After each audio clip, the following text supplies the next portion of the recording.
Bonjour, aujourd'hui je vous présente le Easy Sushi. C'est l'ustensile qui fait le buzz chez les amateurs de cuisine japonaise.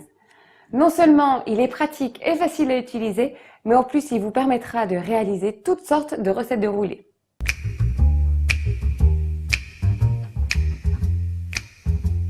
Trois tailles pour le Easy Sushi qui vous permettront de réaliser 3 roulés de diamètres différents. Un diamètre de 2 cm et demi, de 3 cm et demi ou encore de 4 cm et demi. En application pour le Easy Sushi, on va réaliser ensemble une recette de maki au chèvre frais, citron vert et tomate confite avec un filet de dorade. Pour réaliser les makis, on utilise le Easy Sushi intermédiaire de 3,5 cm de diamètre. Les ingrédients nécessaires pour cette recette, c'est tout d'abord un riz premium japonais très chargé en amidon qui le rend beaucoup plus gluant qu'un autre riz. Ensuite, ici, vous avez un mélange de chèvre frais, petits dés de tomates confites et zeste de citron vert assaisonné de sel et de poivre. Et enfin, des bâtonnets de filet de dorade. Pour rouler le maki, indispensable, la feuille de nori qui est de l'algue séchée.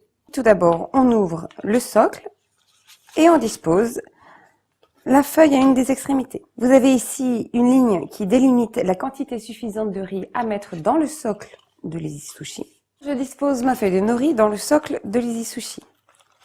Avec mes doigts, je délimite bien les deux demi-sphères. Je vais étaler le riz sur la feuille de nori. Si vous faites comme moi, toujours prévoir un petit bol d'eau pour bien humidifier les doigts, ça évite qu'ils ne collent. Donc je garnis mes deux demi-cylindres avec du riz, en faisant attention à bien tasser, sans trop en mettre. Ensuite, je vais disposer mon mélange de chèvre frais, tomate confite et zeste de citron vert.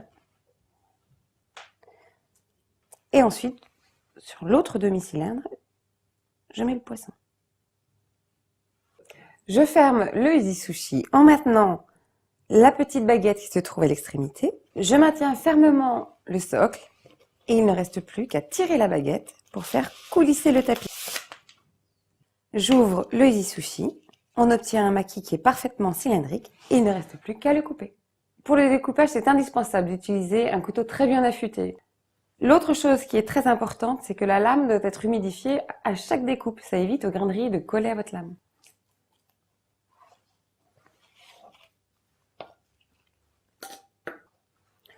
Une fois que les makis sont coupés, il ne reste plus qu'à les disposer harmonieusement sur une assiette et les accompagner à la dégustation avec un petit peu de wasabi et de sauce soja. Après l'utilisation de l'Easy Sushi, tout simplement, on dispose le socle dans le lave-vaisselle, on passe un coup d'éponge sur le film alimentaire et vous disposez le tout dans cet étui qui est bien compact, très facile à ranger dans votre cuisine. À présent, laissez libre cours à votre imagination et retrouvez l'Easy Sushi sur le site internet www.easy-sushi.com ou encore chez le revendeur le plus proche de chez vous.